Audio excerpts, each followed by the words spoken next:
Bonjour à toutes et à tous. La lumière du phare éclaire aujourd'hui un policier corrézien prêt à dégainer sa plume. Franck Klarzik, bonjour.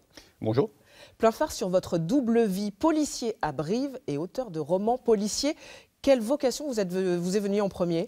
La première, c'était l'écriture, parce que j'ai commencé à 17 ans à peu près à écrire mon premier texte, un scénario de film.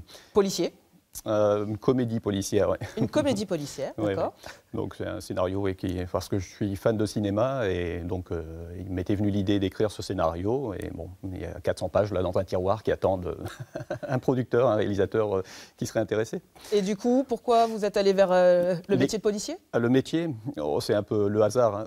Moi je voulais être prof au départ. Ouais. Bon, finalement ça a bifurqué un peu, je me suis trompé. Donc d'accord, vous vouliez écrire pour le cinéma, vous vouliez devenir prof, vous êtes devenu policier? Oui. Donc du coup, vous êtes revenu à vos premières amours de l'écriture pendant que vous étiez policier? Voilà, c'est ça, oui. Au bout d'une dizaine d'années, vers 30 ans, je me suis vraiment remis à écrire. Des nouvelles d'abord, et puis ensuite j'ai participé à des concours de nouvelles, j'en ai écrit des plus longues, et puis j'ai essayé de me faire éditer. Et puis c'est en arrivant dans la région Nouvelle-Aquitaine il y a 10 ans que j'ai rencontré un auteur qui m'a introduit donc, dans une maison d'édition, et voilà, c'était mon premier bouquin en 2013. Et un bouquin policier. Un bouquin policier, voilà. C'était Sanglante Vérité, votre premier roman, donc sorti en 2013, et il se passe à Tulle avec le lieutenant Gabriel Marcini. C'est ça. Quelle est la part de réalité dans ce premier roman? Alors, il y a, voilà, l'histoire, la trame... C'est un peu votre histoire, forcément, puisque vous êtes policier, vous travaillez dans le Nord, vous avez demandé votre mutation dans le Sud-Ouest, voilà, en Corrèze. Ça rejoint un peu le À personnage. Brive, c'est la différence. Oui, oui. Là, il est à Tulle. Mais le deuxième bouquin se passe à Brive. Oui. Mais là, dans ce premier, oui, voilà, c'est le personnage qui rejoint un peu mon parcours. Si ce n'est que lui est lieutenant et moi simple gardien de la paix, on va dire. Et puis après, la trame est fictive. Par contre, tout ce qui se passe, la procédure, les cadres d'enquête, la façon de travailler avec les moyens matériels, personnels, c'est tel que ça se passe dans la réalité. Là, on a vraiment une authenticité dans le travail, quoi. Il n'y a pas de hasard quand on est policier, qu'on écrit un premier roman, c'est forcément un roman policier? Vous n'avez pas cherché à changer de genre? Si, j'aime aussi le fantastique et j'ai quelques textes dans mes tiroirs là, qui sont fantastiques. Mais il se trouve que c'est un roman policier que vous avez, édité, qui a été oui, édité voilà. en premier. Sans doute, oui, parce que ça plaît, je pense, aussi aux maisons d'édition, puis aux lecteurs. Je m'en rends compte maintenant, quoi. Je veux dire, maintenant que je vais à la rencontre des lecteurs, c'est vrai que le genre polar est très porteur, ouais. Et du coup, ça vous a servi d'exutoire par rapport à ce que vous rencontrez au quotidien dans votre vie de policier, de pouvoir le coucher comme ça sur une feuille? Alors c'est vrai que l'écriture au départ, voilà, c'est le plaisir, hein, vraiment le plaisir d'écrire. Quand j'ai écrit mon premier texte, le scénario, c'est là que je me suis rendu compte que j'aimais écrire, donc il y a ce plaisir-là. Et après, en entrant dans la police, c'est vrai que ça sert d'exutoire. Vous voyez, voilà, on peut voilà, vraiment extérioriser des choses, se permettre de faire des choses voilà, à travers ces personnages que l'on crée, qu'on ne peut pas faire dans la réalité, évacuer des moments de stress aussi que j'ai connus et que connaissent beaucoup de collègues en intervention. Voilà. C'est vraiment un exutoire, effectivement, oui. Votre deuxième roman, sorti 2 ans plus tard, en 2015, Les Crocs de la Corrèze. Là aussi, donc, il se passe dans votre département d'adoption, on va le dire, avec encore le lieutenant Marcini, et il se retrouve à Brive cette fois. Alors, c'est vrai que quand j'ai écrit le premier, je n'avais pas l'intention de faire une suite, et finalement, c'est vrai que je me suis aperçu que les gens qui faisaient les retours me disaient, je m'apercevais qu'ils s'étaient attachés à ce personnage, et finalement, j'ai commencé à travailler sur une suite, et c'était hyper intéressant. Le fait d'avoir le passé justement de certains personnages, Marcini et d'autres qui reviennent, voilà, il y avait du grain à moudre là, et c'est vrai que bon, ce bouquin-là, qui s'en est trouvé plus étoffé que le premier, était très intéressant à écrire. Et je me suis aperçu que faire une suite, finalement, c'était pas si mal. Ouais. Votre troisième roman, sorti en 2017, Mort, point final. Il n'y a plus de lieutenant Marcini. On est un petit peu à Brive, mais après, on s'en éloigne. C'est une volonté, une stratégie de votre part de... Une volonté, disons que je ne veux pas me cantonner déjà. Marcini, il reviendra certainement dans une autre histoire. On me le réclame d'ailleurs. Et c'est vrai que j'aimerais bien le reprendre plus tard. Là, Au départ, voilà, j'écrivais, on est dans le milieu de l'éducation nationale, j'avais quelque chose au fond de moi que je voulais aussi extérioriser là.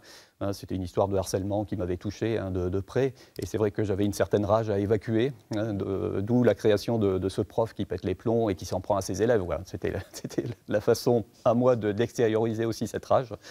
C'est l'histoire d'une dictée mortelle, si on dit ça juste comme ça. Oui, avec voilà, une dictée organisée par un prof de seconde, voilà, et qui a des règles assez particulières.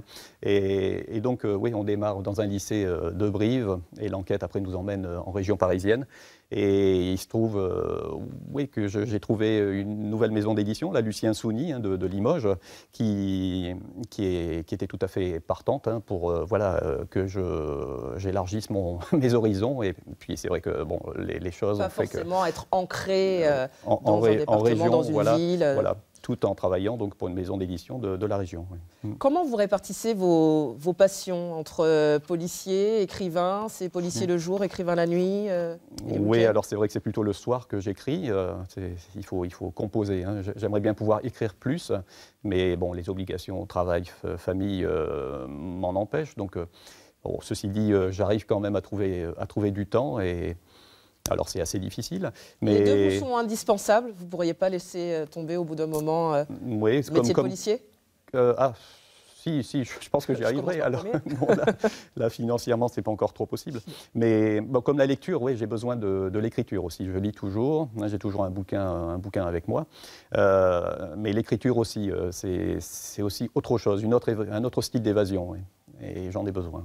Est-ce que vos collègues policiers sont au courant de ce que vous faites oui. le soir, le week-end? Oui, d'ailleurs, je leur fais Est-ce qu'ils vous lisent? Je leur fais un coucou, là, en passant. Et oui, alors, effectivement, je suis très, très soutenu. Et ça, c'est très appréciable, hein, d'être soutenu par ses collègues, par la hiérarchie. Et voilà, donc, ça fait plaisir, ça aide. Hein, au point de vous inspirer, de vous nourrir, de rapporter des histoires on a des sources d'inspiration tous les jours. Autant, je vous disais, je me sers de mon vécu, mais je me sers aussi du vécu de raconté par des collègues, des anecdotes. Et puis tous les jours, on peut piocher des idées comme ça dans la vie de tous les jours. Ouais. Plein phare sur l'une des références du polar qui vient des Hauts-de-France, comme vous, Franck Tillier. Vous l'avez rencontré à plusieurs reprises dans des salons. Qu'est-ce que ça fait de se retrouver comme ça à côté d'un maître Alors cette photo-là, oui, je ne pensais pas un jour la prendre. C'était mon premier bouquin, donc avec un des bouquins de Vous Franck. tenez son livre, il tient le vôtre. Oui, voilà. Pour moi, ça voulait dire quelque chose, quoi, parce que je connais Franck depuis une vingtaine d'années. Et puis on s'était rencontrés sur les premiers salons, parce qu'on est originaires tous les deux donc, du Pas-de-Calais. Et puis voilà, donc le fait de se retrouver avec mon premier bouquin, ma première participation au salon de Brive, et voilà, cette photo, pour moi, elle veut dire beaucoup, quoi. On est copains dans la vie, et puis là, se retrouver donc copains d'écriture aussi, derrière une table, voilà, c'était un moment très fort, quoi. Et donc chaque année, j'ai plaisir à le revoir au Salon du Livre. Et quand un auteur de polar rencontre un policier écrivain, qu'est-ce qui se dit? Est-ce qu'il n'y a pas, alors peut-être pas de la jalousie, mais vous au moins vous êtes directement au contact de ce dont vous parlez dans les romans. Lui il ne l'est pas, il était informaticien avant d'être complètement écrivain. Comment ça se passe? Il s'en tire plutôt bien, hein, oui. Donc il n'a pas à être jaloux du tout.